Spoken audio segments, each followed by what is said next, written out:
Hello everybody, this is Michelle Fox and welcome back to The Simple Quilter. I'm excited to be bringing you this video today. It's the March monthly magic sew along, and for those of you who are new to my channel, this is just a sew along where each month I show you how to make a quick and easy mug rug that's holiday related. Before we really get into this project, I want to thank everybody who watched my videos last week. The video on not to make the same quilting mistake I've been making was super fun. I had lots of great comments. It's nice to know that I'm not alone in the mistake that I was making and not using my newer fabrics. So thank all of my subscribers who have been there with me from the beginning, and thank you for all the new subscribers who recently joined. So in the comments below, be sure to tell me if you've done any of the monthly magic sew-alongs and if you got them completed. So there's two so far. There's January and February. Now let me show you the mug rug I have for March. Okay, so just a quick little review. This is January's with a little stocking cap, February's with a fun little heart, and then March is a little spool of thread. Now, I chose this one because March 18th is National Quilting Day, so I wanted to do that. I did it in green to help celebrate March and Shamrock Day, but anyway, this is just a quick, fun, easy block. I did the 1/4 of an inch straight line quilting, which if you've been watching my videos, you know I absolutely love. This was done in a 1/4 of an inch also, and I love the texture that it brings. But this is March's sew along. Okay, now I want to show you the beautiful fabric line that I used for this project. Now, I told you in my previous video that I was going to start sewing with my newer fabrics, so I decided to open, yes, I opened this fat quarter bundle. Now, I have to say, I hesitated. I didn't want to open it because it was just so beautiful. But this is a fabric line called Cheeky by Urban Chicks, and it is gorgeous. It is so pretty, and it was so much fun to pick which fabrics I wanted to use, and look how many I had to choose from. It was wonderful. Do I feel bad for opening that? No, I felt good. It was so fun to pick out my fabrics and decide what I was going to sew with. I also opened this fabric roll that I've had of these vintage colors because I'd been saving them too, and I decided nope, I needed a binding. I felt like this green is called Granny Smith Apple. That was the perfect one for the binding. So there you have it. So much fun to pick what color I wanted for my binding. And I loved using this fabric line. Okay, so let's get started. Okay, so this always starts out with a diagram. I always try to draw a diagram. Now, I have to tell you, this wasn't the first sketch that I made. I had to make several before I got it just right. But I'm going to do a close-up of this, and I'm going to let you can take a snapshot because I don't have a pattern for this. You'll have to watch the video and watch how I do things, but I'll do a close-up so you can get the measurements.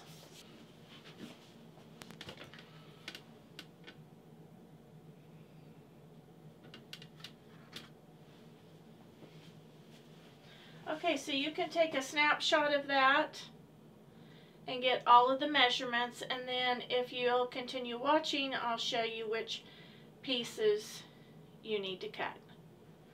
The first thing you're going to need are 2 pieces of a color for the spool. Now I chose a brown. This is a grunge. I like the grunge fabrics and I thought that looked like a neat wooden spool. So for that you're going to need 2 pieces that are 1.5 by 5.5. Okay, so again that's these pieces right here. The next thing you're going to need is a 3.5 inch square piece of fabric for the thread part of the spool. That's again 3.5 inches. Then you're going to need 2 pieces of white, and those will be 1.5 by 3.5, and those go right here. Then you're going to need 4 1.5 inch squares in your background fabric, and that's for making the points there. You're going to need a piece of fabric, 2 pieces that are 1 inch by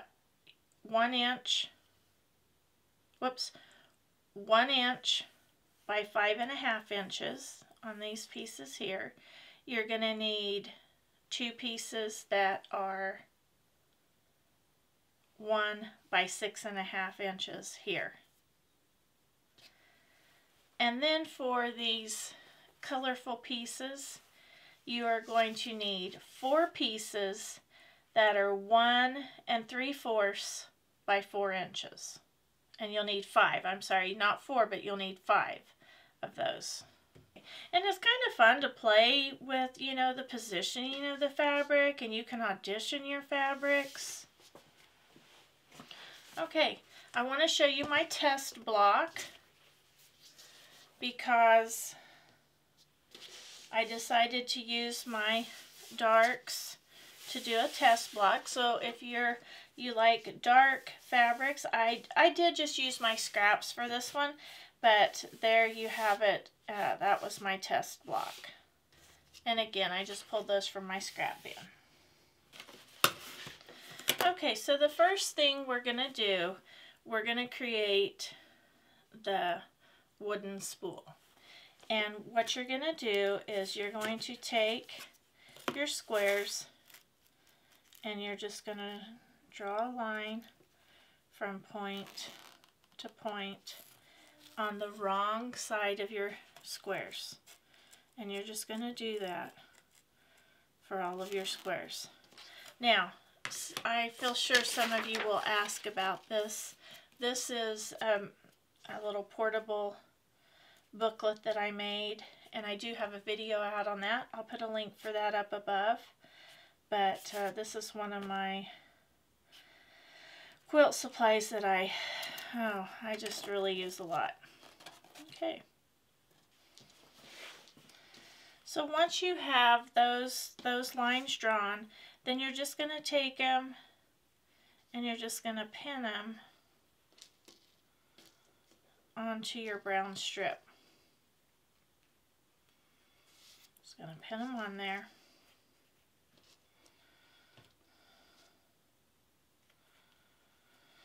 And then that little line you made is your sewing line.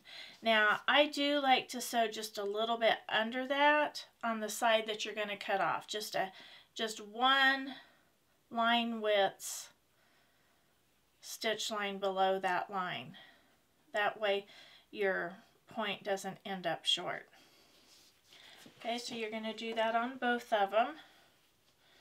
For both of them. Then you're just going to press those open.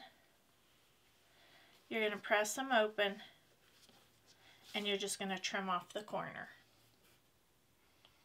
Okay? You're going to have to trim that off there. So you're going to end up with 2 pieces that look like this. And this is going to be the top and bottom pieces of your spool.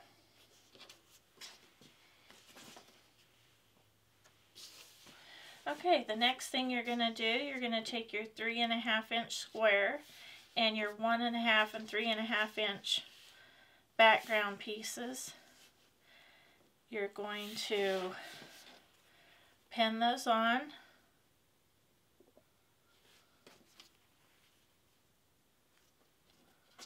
Sew your stitching lines and then press them open. So it's going to end up looking just like this. So now you have this piece of your block. Now, one thing that I do to help me manage the smaller pieces is I do spray my pieces with spray starch as I'm going along. So when I go to press, I spray it with the spray starch, let it dry, and press it so that it's nice and crisp. Okay, so you're just going to take your pieces and you're just going to lay them on there, pin them good, and sew them on. Now, if you are good about maintaining your 1/4 of an inch or scant 1/4 of an inch seam, these points will match right up with your block. Okay, so you're going to sew those on and press them open, then your block is going to look like this. Okay, next we're going to sew the side pieces on. Those are 1 by 5.5 inches.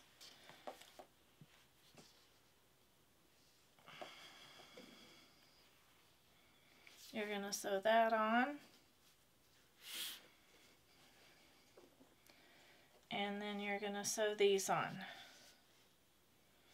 These are 1 by 6.5 inch strips. Now this block here measures 5.5 inches, so you may want to square that up if you have some ragged edges. And I like to have clean edges when I sew. Then once you have those pieces sewn on, this will be a 6.5 inch square. Now, all of the mug rugs measure 6 by 9 inches when they're finished. So what I do, and you don't have to trim it down to this size, this is just what I do. I trim the side that's going next to my 5 rectangles of fabric. I trim that down by a 1/4 of an inch. So after it's sewn, it will be 3/4 of an inch, and then I trim off a 1/4 of an inch. Now some of you may think that's wasteful, but that's just how I do it. Okay, so this piece is ready. Then the next thing you're going to do, you're going to take your 5 pieces that are 1 3/4 inch by 4 inch, and you're going to sew them together in the size, in the order that you like. Now this piece turns out to be 6 3/4 inch. So I do trim off, let's see if I trim this down yet.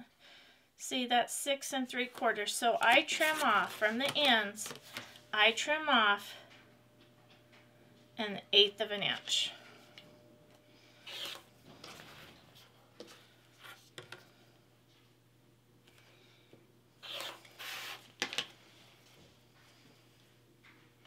And I do trim up the sides just a little bit. I make this piece just a little bit bigger because it will be trimmed down a little bit later. Okay, then I just sew those together. And your block will look like this.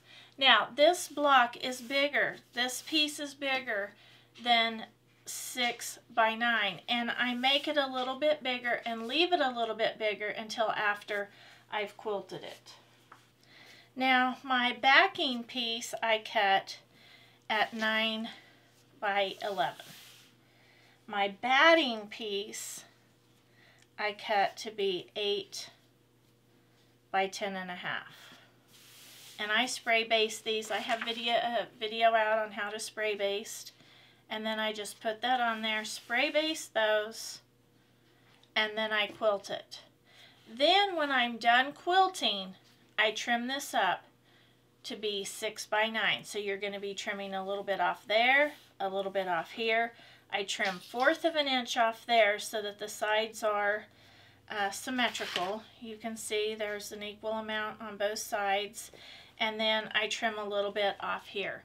But I decided that I wanted to keep these small because I want this piece to be as large as I can and maintain this 5.5 or 6.5 inch block here, because this is where I would sip my drink. Not here, I'd set it over here on this side. Okay, and then you just quilt it and bind it, and there you have it. So, here are our mug rugs so far. January, February, March. Alright, these are ready to go into my binder. And for those of you that are new, if you would like to make the binder, I have a video on how to make a binder to store these. Okay, my new instructions will go right in here. Alright, all ready for next month. Now don't forget to put in the comments below how you're coming along on January and February's. And I do hope you've enjoyed today's video. If you have, please give me a thumbs up. Please subscribe if you haven't. Share with a friend. And as always, leave a comment. I love to get the comments and try to reply to each and every one. So until next time, have fun quilting.